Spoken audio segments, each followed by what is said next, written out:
What up, y'all? Welcome to another episode of Two Lost Conversations. This is where we explore the business of some of the dopest artists on our platform so you can learn what's going on, how they're moving, how they're having so much success.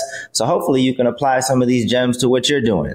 Today, I got my guy Russell from Rockit Music and my guy John from JT Music. They are killing it in the Nerdcore space. And a lot of people aren't even familiar with what Nerdcore is, but let's first get an introduction of yourselves, kind of who you are, where you're from, what you're currently working on. And then I really want to have a conversation around Nerdcore and just let people know, the opportunity in the space, how it's been growing. I mean, there's a lot of amazing things happening in that subgenre or genre of music. So welcome to the show, fellas. First of all, thank you for joining me. Thanks, Damien. Yeah, I'll kick us off. So Russell, aka Rockit, or Scary the Kid, or Maximus, or any one of the other monikers I've had over the last 10 years. So yeah, I'm with Rockit Music. Myself and Vinny have been doing that for the past 10 years. So thanks for having us. Yeah, and I'm John, one half of JT Music. My partner in the music side of the company is Christian, aka Skull Cruncher. And we've been doing kind of online content creation and nerdcore music for over 15 years now. We got on YouTube way early on, and we just kind of been sticking with it and made a career of it. And yeah, thanks for having us. And I got to put things into perspective for people that may not be familiar, because you literally have songs with hundreds of millions of streams, like a single song. I think I think JT Music, you guys have a couple of songs with over 100 million streams on them. Yep. Yeah. We have Join Us for a Bite, which would be our mega hit. It's a Five Nights at Freddy's song, but it already was pretty popular due to its kind of Five Nights at Freddy's community aspect, but it blew up on TikTok. And I think a lot of the mega hits in our space come from TikTok virality. And any of those ones that have that many views also did well on TikTok. We're going to explore that. But Russell, can you just let us know, how would you describe or define Nerdcore? So Nerdcore, I guess, at its core is music about nerdy things. That's the way that it's always been. Now, the definition has changed and expanded over the years since its inception. I think it really started off sort of in like the parody space when it was first created by some of the OG guys. And over time, with the availability of different platforms to get our content on, like John said, JT has been doing their stuff on YouTube before, being YouTubers was really a thing. And, I was also doing that under different artist names, not Rockit Music. So I too was sort of part of the, I guess, trying out if you can put your content on YouTube and see what happens. And if things go well, did it translate to iTunes purchases back then, because streaming wasn't a thing. So anyway, all that to say is over time, with the addition of all these platforms like YouTube and streaming and Spotify and SoundCloud and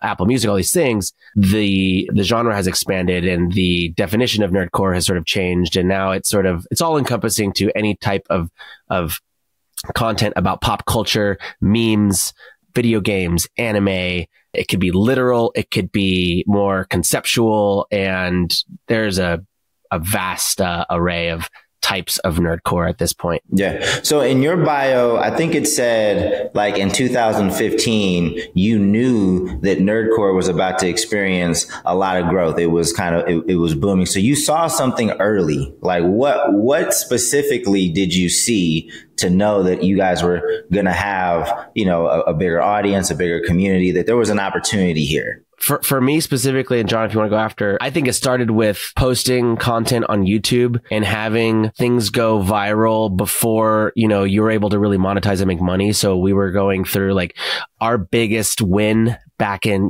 2009, even before the 2015 that you mentioned, was being able to get your song on these big mega channels, one of them being Machinima.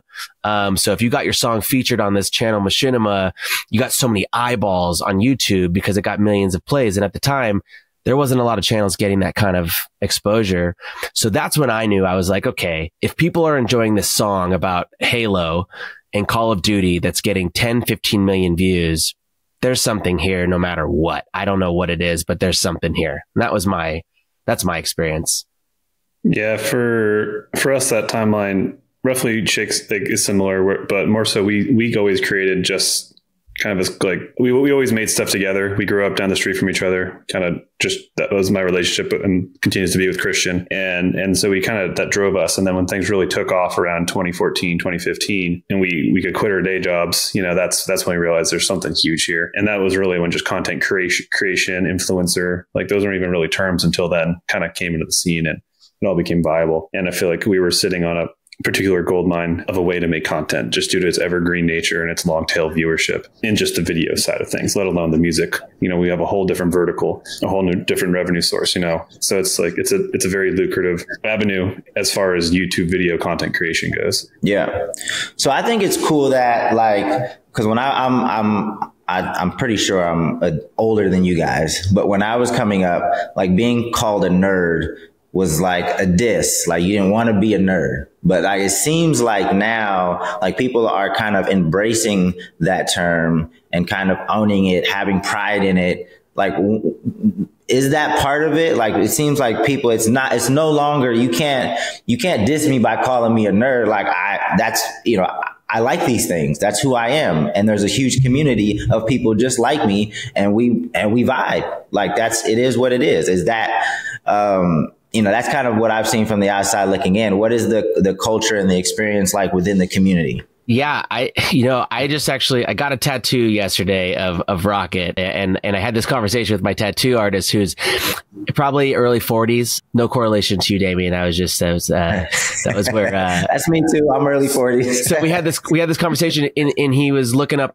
our stuff because we were obviously sitting on the table talking to him for a long time, and he's like, you know, it took me 10 years to understand what my kid was into, because his kid was into Five Nights at Freddy's 10 years ago. And the timeline kind of made sense in our career path. And I was trying to tell him, I said, look, I think it's taken 10 years for people with kids or even that culture to accept that being a nerd or this, you know, anime and video games and whatnot, it's not frowned upon anymore. And it's just taken a long time for people to go, oh, music about video games, that's not even lame. Like it's taken 10 years and it's taken consistency of people putting in hard work all around, not just in the nerdcore space, but to make that an acceptable medium that is no longer deemed or classified as dorky or lame. Right. So that, I don't know if you have any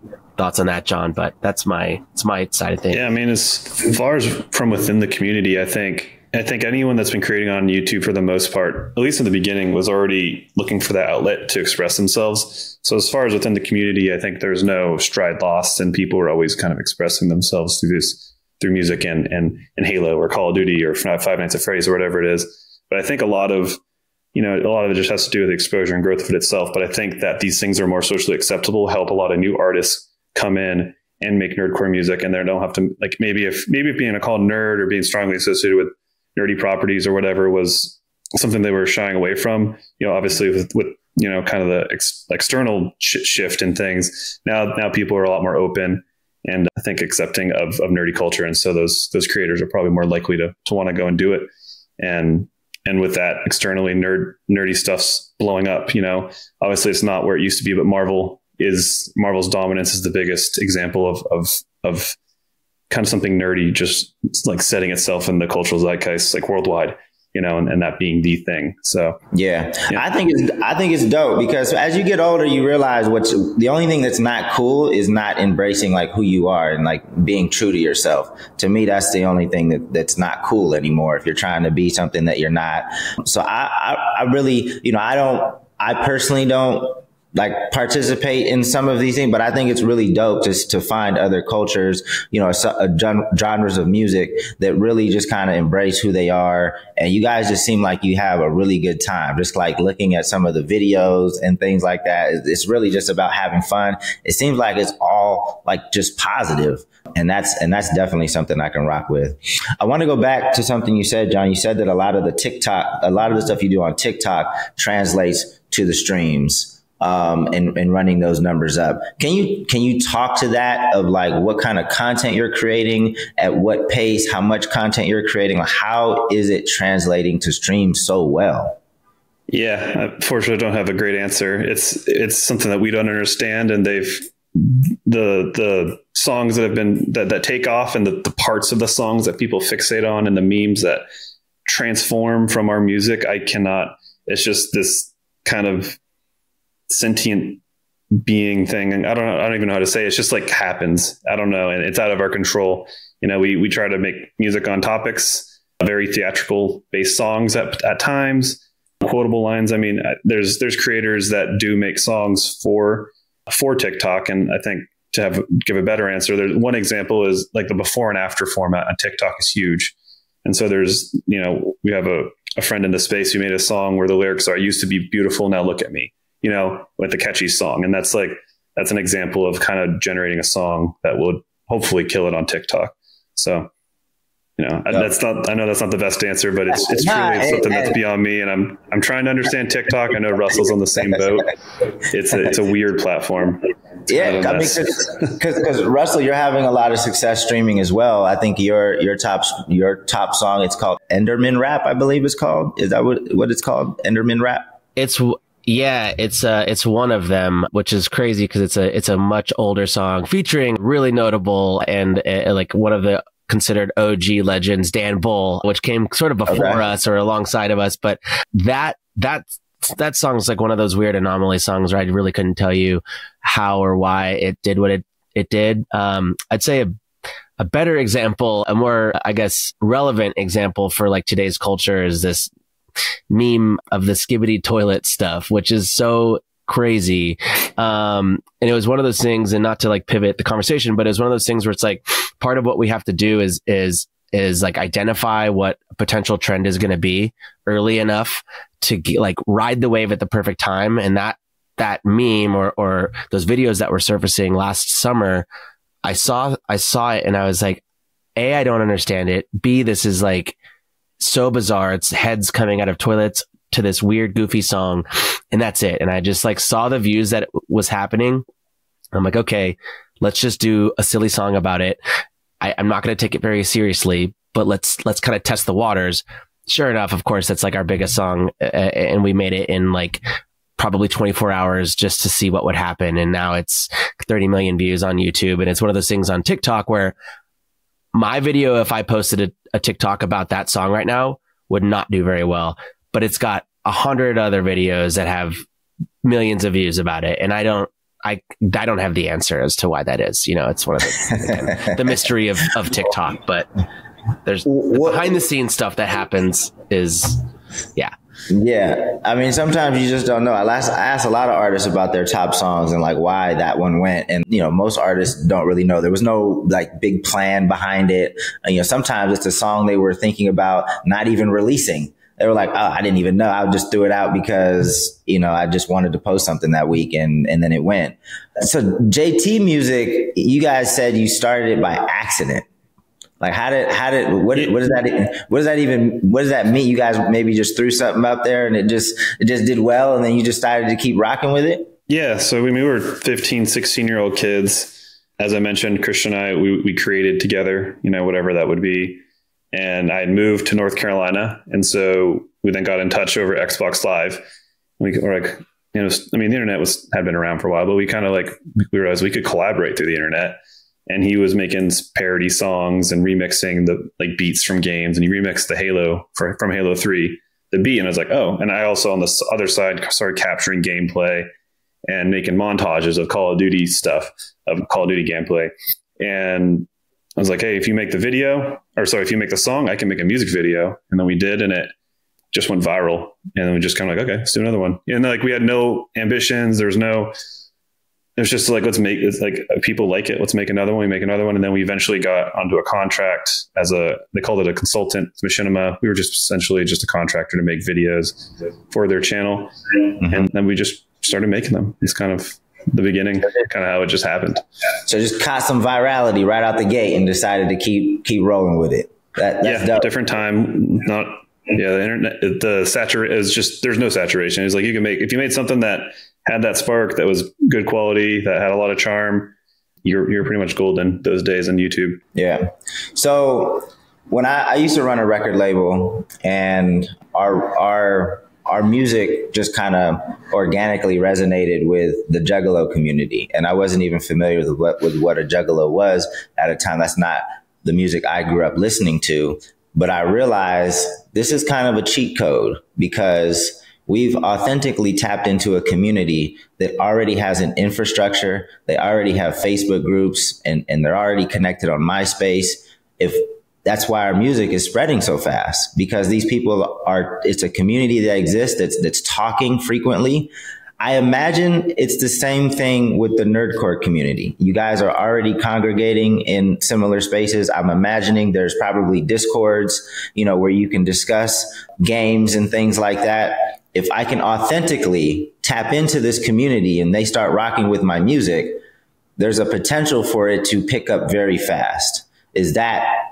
Would that be a fair statement? Could that happen in the Nerdcore community? Absolutely. ICP is really funny because I, for the longest time, also didn't know what juggalos were, but I knew that people at the time, if you were on the outside of the juggalo community, easy to make fun of that crowd, right? Very similar to what nerdy culture is like. Easy to make fun of those nerds. They like weird stuff, whatever.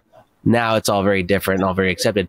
But to answer your question, I think what's interesting about like today is the fire that catches, like you said, is so much faster because of the infrastructure that's already built within the communities, including playlists on Spotify, right? That you can add that into the fire that starts with the gasoline that's poured, right? The infrastructure there is insane. I mean, it's insane. However, on the flip side, the caveat to that is with music being so accessible and there being such a like insurgence of new creators in nerdcore, it's almost like one of those things where it's like a dime a dozen at times. It feels like just like any other genre. So to get from to go from being someone who's just making music in their bedroom to being at the top or even the middle or up and coming or whatever, it's now just as hard, it feels like, to be seen and taken seriously. 10 years ago, that wasn't the case. There was 10 of us. Now there's hundreds, maybe more. I would argue that there definitely is more worldwide. I'm just talking about the small community that we have, hundreds. So it's very interesting. That's dope. What is kind of your cadence for releases? I can't remember I don't know if you guys both do weekly releases or what is kind of the cadence of releases for each of you? It's changed over the years. When we first started, Vinny and I were living together. Vinny was living in the kitchen. I was in the bedroom, and the second bedroom was a studio. And we were actually releasing 2 songs every week for a year. So we put out 100 and something songs in a year. And mind you, maybe we had 20 that were good, but we were just in this like hustle mode. Let's see how much we can do.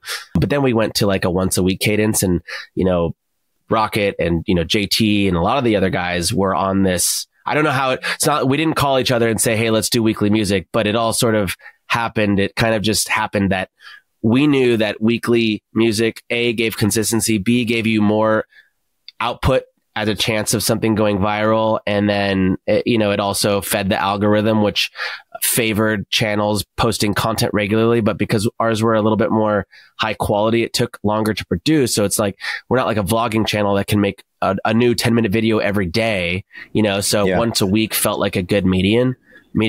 And so, but over the years it's changed. We kind of try to do weekly, but sometimes it's every other week. And I know, John, you guys think you're doing like every other week now. John, one second. Let me just do a follow up to that before you answer, because I wanted to just, Russell, what did you learn from, or what were the positives in terms of how you developed as an artist by putting out 2 songs a week? I would say work ethic, for one. It's one of those things where, if you're trying to make it as an independent artist, no one's waking you up that day to put out music. No one's waking you up that day to go create and learn and get better at your craft. So, doing 2 songs a week, you're just doing that inherently. I also learned that, not all it doesn't have to be the best thing ever to put it out. You can put out a bunch of crap and you're still doing something that's advancing your craft, whether or not it's the songs or whether or not it's your, ability to create and your workflow increases and you can do things faster, whatever that is, you know, like I said, that year that we did 2 songs a week, most of those songs are not good, right? But from where I am today, I know what not to do because of that time. So it did lend itself to the growth of myself as a producer and as a business person as well. So nice. John, what about you guys? What's your cadence at this point? Yeah. We started doing weekly, and we did weekly for almost 4 or 5 years there, and very, very tough and trying. And then so we hit some burnout. So we're at every other week right now. And kind of like to bring it back to what you said about like maybe like if you tap into the community well and like how that could be a cheat code, I think you could strike fire. And I think there are a few people who can make a few songs, like 10 songs a year, and still like do it, but they're well established. And I think that's the key. And I think that's obviously then like the hardest thing to recommend this space to someone if you want to kind of go after the model that we've all established, you know, that has proven to kind of work at a decent scale at this point, obviously with a lot of nuance. But like, I think, you know, a lot of the people who got to where they are is through weekly, you know, grinding it out, building that skill set, as Russell said.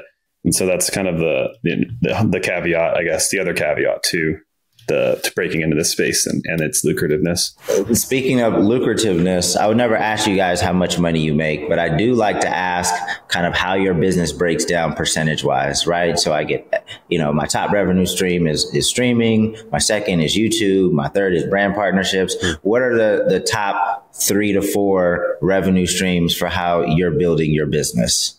Yeah. So the kind of the revenue streams that break down for us, it started off YouTube ad revenue was the big one, but it kind of shifted with the adpocalypse. And so streaming is the big one.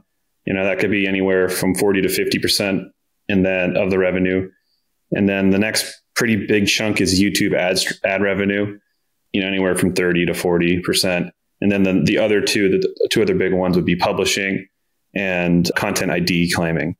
And so those kind of round it out. And the numbers vary each month. Sometimes YouTube could have a really strong month. I don't know. Maybe it's, you know, November, December, Black Friday, like ad rates are just sky like just through the roof. Or maybe it's July and everyone's outside enjoying summer and ad rates are in the toilet. So that's the biggest variation there. And then with, you know, besides just growth and songs popping off, I think as nerdy kind of media is blowing up, for example, the Five Nights at Freddy's movie, that gave a huge bump to anyone who had made Five Nights at Freddy's content. The new Fallout show just came out, so I'm sure all our Fallout content is we're probably gonna see a bump in all that. So there's a lot of variables, and I think I mentioned earlier, like we are, as far as content creation, YouTube, our stuff has like long tail like value, like it lives on. You know, like most vlogs, any kind of gaming video, like once you consume that, even infotainment, once you consume that, unless it really hit you, like you're not going to go back and listen to that or go watch that. But with us being that hybrid of video, YouTube, music creator, all these different things, like people come back. And I don't remember the number. I think like 33%. I don't know the math, but like I think we had 5 million unique listeners one month, and we had like 30 million views or listens or whatever on YouTube, which just means that 5 million people are coming back and repeating, you know. So that's the big kind of difference here. But the other trade-off, and I'm getting in the weeds here, is with YouTube, obviously longer videos, and you can have those mid-roll ads. Those mid-roll ads are the money makers or the breadwinners. And with a 3 to 5 minute song or whatever, 2 to 5 minute song, obviously you're not going to hit the requirement to have the mid-roll ad. And obviously if you did, you wouldn't interrupt your song for an advertisement. Right. So, you know, we have these huge kind of pros here, but there's that big con where, you know, channels getting the fraction of the viewership are making way more in ad revenue. Gotcha. So it's really long-winded answer. Nah, that was interesting. Good. Russ, how did your business, is it similar? Yeah, I would say pretty much to a T, which it's funny if you look at one person's Nerdcore analytic, what like in relation to another, it's all like this statistically percentage wise, all very similar. So it's a matter of how big you are, but they all sort of just are the same percentage buckets, which is really interesting as well, how the revenue shakes out. Are either of you on Twitch as well, or do you guys just supply the music that people listen to that are on Twitch?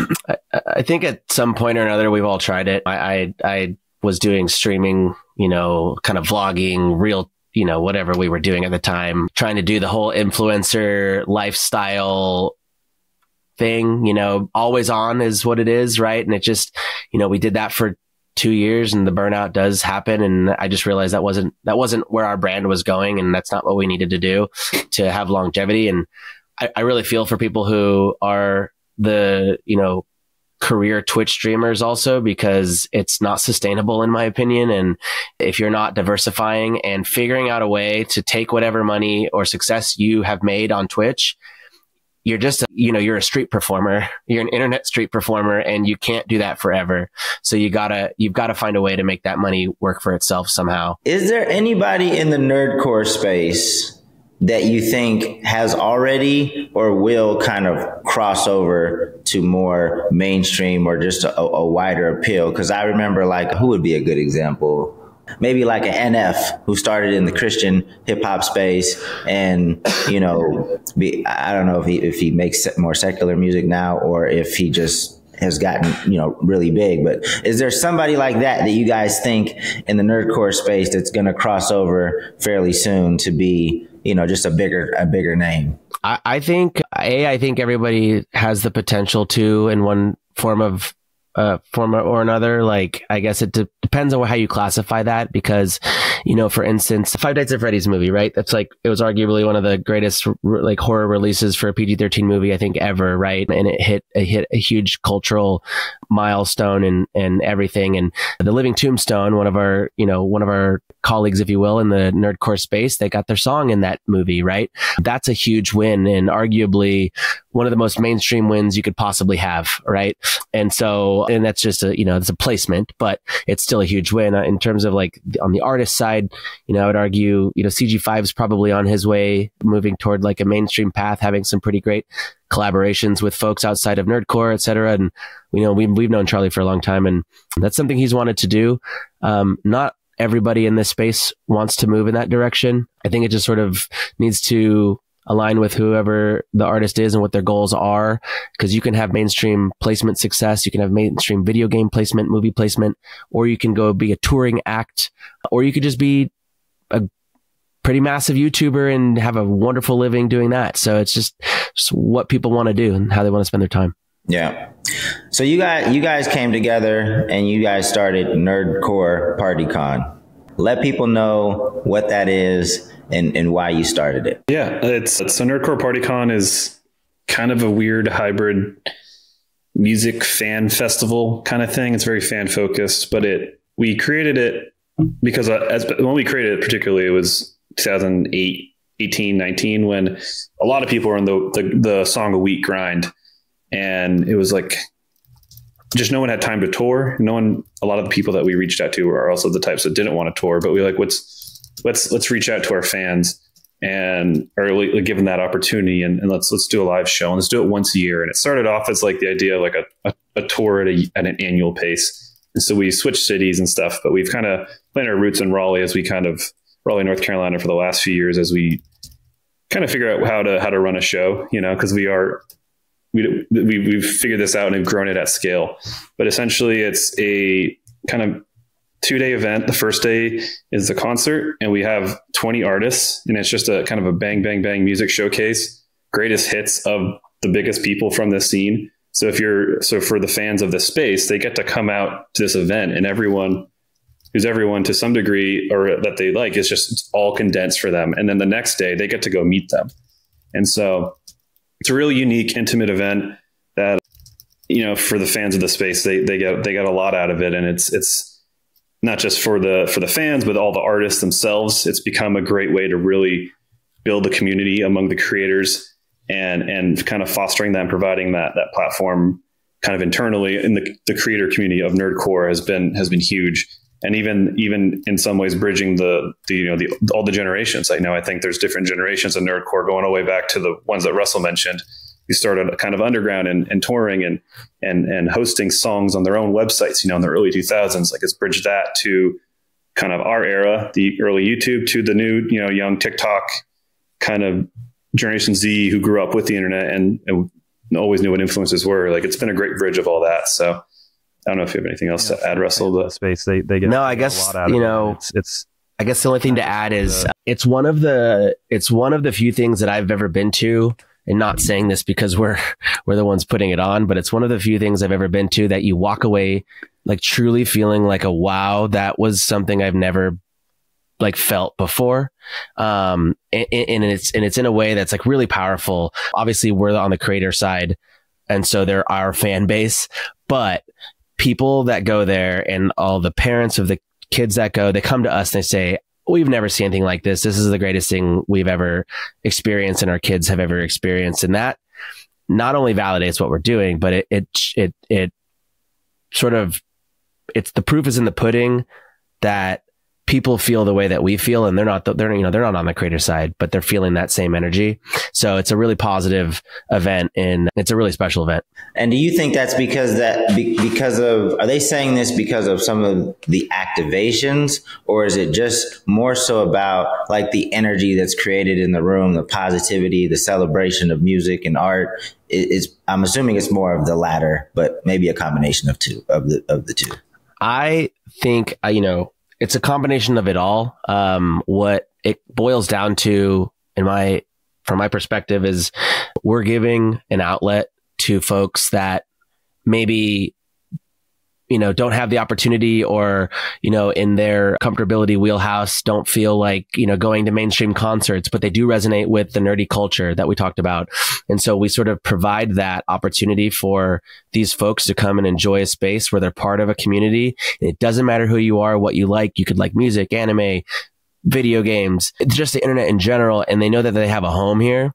And I think that their parents and people that, it's not just kids, but their parents that come, they all feel that. So when you go to some place and feel like you're immediately part of everyone around you, and you guys are all there for the same reason, it's just a different beast. And the feeling of having that community, just, you feel it the moment you walk in that place. And that's what it is. It's the energy, it's the vibes, it's the community, it's the acceptance, and it's all there from the jump. Dope. Well, I'm definitely looking forward to checking it out. I'll be there this year. Let people know the dates and where they can get tickets if they're interested in. Sure. Yeah. So the dates are July 19 through 21. If you get the VIP ticket, for everyone else, it'll be July 20 to 21. And you can get tickets at nerdcorepartycon.com. And then it'll take you to a Live Nation Ticketmaster site. But yeah, so that's where you can find it, nerdcorepartycon.com, and all social kind of media platforms also will keep you up to date. If you're looking for more information, everything should be on the site, but if you want to kind of check it out and see what else there is to it, all the information's out there. Anyway, we're about to wrap this up. I do want to ask one more question that I just thought of. So it's a little out of sequence, but you mentioned kind of the older generation of nerdcore that was definitely more underground, didn't have as many tools and resources and ways to monetize as we do today. How is the dynamic between the older generation of nerdcore and kind of the new generation? Is it a lot of respect? Is it positivity? Is there any bitterness? Like, what is that connection like? Yeah, I think, a fun little anecdote. Rockit, I think this was in 2016 or maybe 2017. We hosted a panel at PAX South, and we invited JT out. So they were on this panel with us. You can find the internet somewhere online. But we hosted this panel, and we went and we're just kind of doing like the history of nerdcore and what it is today and like the future of it.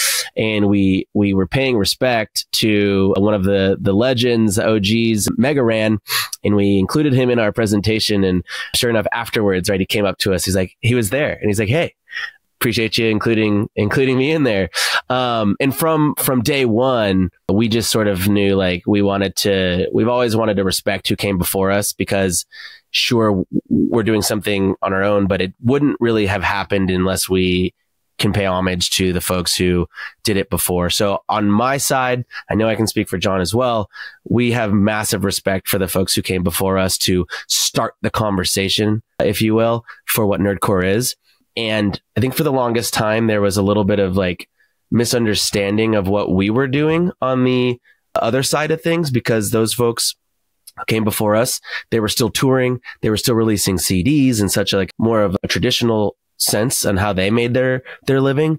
And so it was a learning experience on both ends of like, oh man, like all these new guys are doing this YouTube thing, like, you know, let's dive into that. And I know like Mega Ran's always been so great and has asked questions, and we've done a few panels together, and he's really like, he's leaned in specifically to like the whole internet culture of what he can do with his brand now. And it took both sides, I think, helping each other really understand both ends of the equation. And so I think it's been helpful for both, but yeah, we love those guys. A few of them are going to be here at Nerdcore PartyCon this year. I'm really excited to have them on stage and sort of bring them into the new fold of what the era of Nerdcore is today. So it's really fun. That's dope. Yeah, we'll have MC Frontalot at NPC this year, who is the guy who coined and created the term Nerdcore. So pretty cool that he's going to be there, and kind of a nice way to kind of celebrate Nerdcore by having kind of like the grandfather, godfather of it there. So we're looking forward to that. That's super dope. That's beautiful to hear. Is there anything that you guys want to mention that we didn't talk about that you think, you know, people need to know before we get out of here?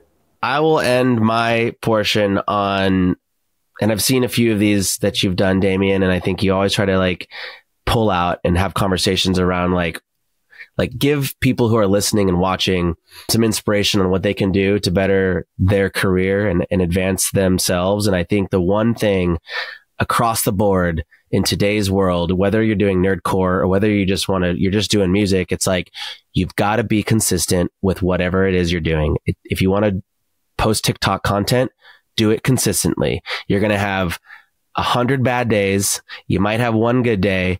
Keep doing it again for another 100, right? Consistency is king. Something will happen to the level of what that happening is. No one knows, but something will happen. So just keep doing it. It's like the lasting. That's what's on my grave. Like, consistency is king. Indeed, you can't hear that enough. You cannot hear that enough. John, anything on your side? Any words of encouragement? Any words of wisdom? Yeah, man. Really echoing off of Russell. I think you just got to be consistent, stick with it. You know, there's no such thing as overnight success. Any perceived overnight success had 5 or 7 years before it. So and then a lot of it, if you do it because you love it, you know, then you win in the end. Even if it, you know, doesn't go how you wanted it, you know, you still created, you know, and still had a good time. So nice. Well, I appreciate you guys joining us, or joining me. This has been another episode of Two Lost Conversations. Make sure you check out Rockit Music, JT Music on Spotify. The music is dope. Check it out. Until next time, peace.